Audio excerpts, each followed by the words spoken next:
Audio Jungle.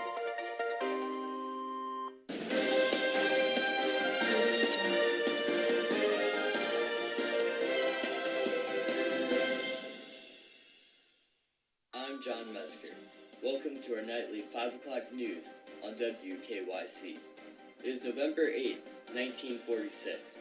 We wanted to take this opportunity to recap and show a few of our channel's newscasts from during the war.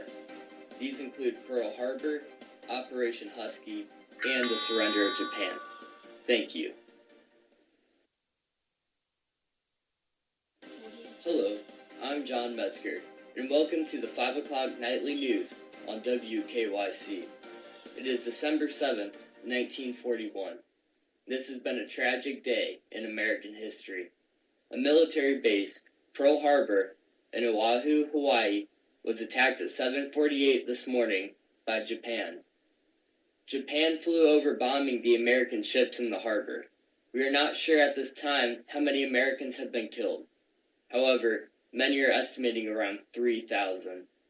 The USS Arizona and USS California battleships have been sunk. A large number of other battleships, cruisers, destroyers, and auxiliary ships were hit. We are deeply saddened by this event. Our prayers go out to the families of those who are affected. We will now go over to Joseph Emerson. Thank you, John. What happened today was truly tragic. The question now is what our next step as a nation should be. Some are speculating as to the actions that the president may take in response to these new foreign aggressors. Many say that the war may be close at hand in light of this recent attack on the U.S. naval base Pearl Harbor. We here at Channel 5 News will continue to keep you updated on the situation as we hope that many of these questions will soon be answered. In other news, the British 8th Army is making a comeback over the Battle of North Africa. Operation Crusader was launched on November 18th in response to the siege of Tobruk by Italo-German forces. The British have been attempting to hold back the Axis expansion throughout North Africa with little success. Now, it seems that the Allies have finally struck a blow to the Axis forces. The 8th Army successfully repelling the German and Italian troops from Tobruk.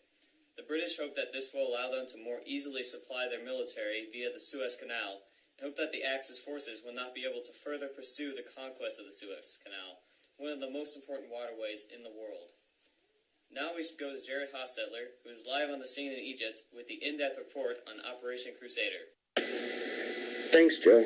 Like you said, the British did push the Italo-German forces from Tobruk, but not easily, though.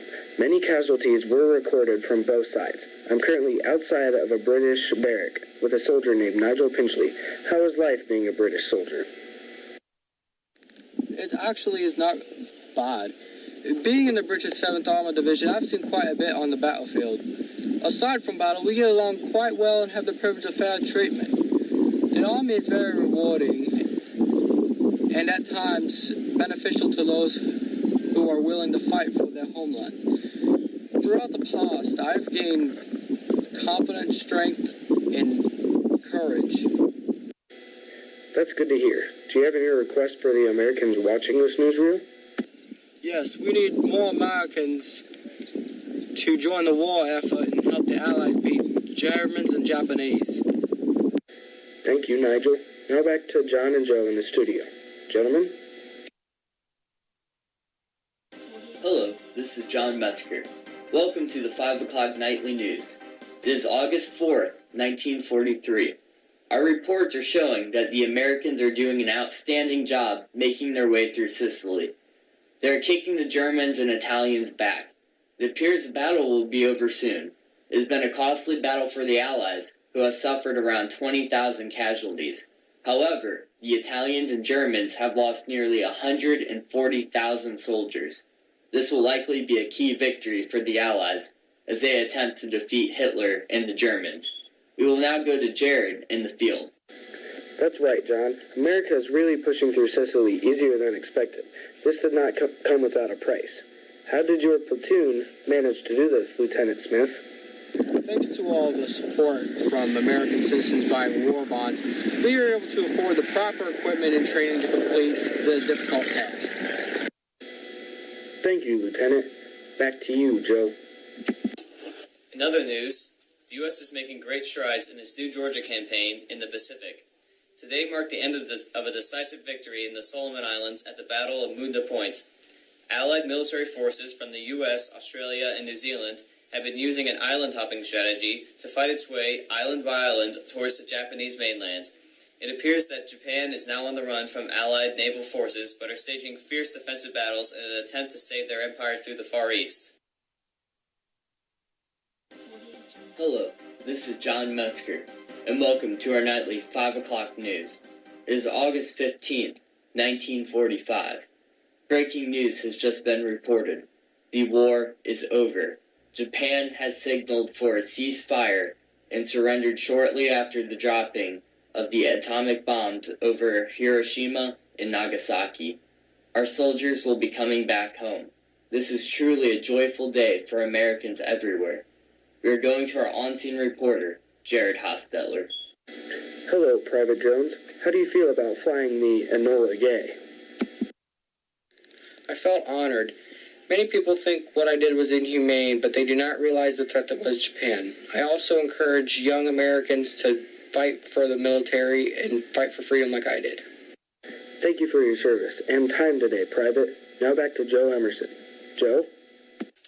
Thanks to on-scene reporter Jared Hostetler. Back in Europe, things aren't so joyful, however. The deadliest human conflict in recorded history has left many countries in ruins. Plans for the division of former Nazi Germany are already taking shape. Cities across France, Italy, Great Britain, Russia, Germany, and many others lie in ruins. This deadly 6-year conflict has cost the world in excess of $1.6 trillion in damages and supplies and resulted in more than 71 million deaths. These included 24 million military casualties and 49 million civilian casualties. Talks of a new world organization called the United Nations are taking place between some of the world's most influential powers. It is our hopes that the world will come out a better place after this conflict. Thank you for joining in with us. We'll see you next time on WKYC News.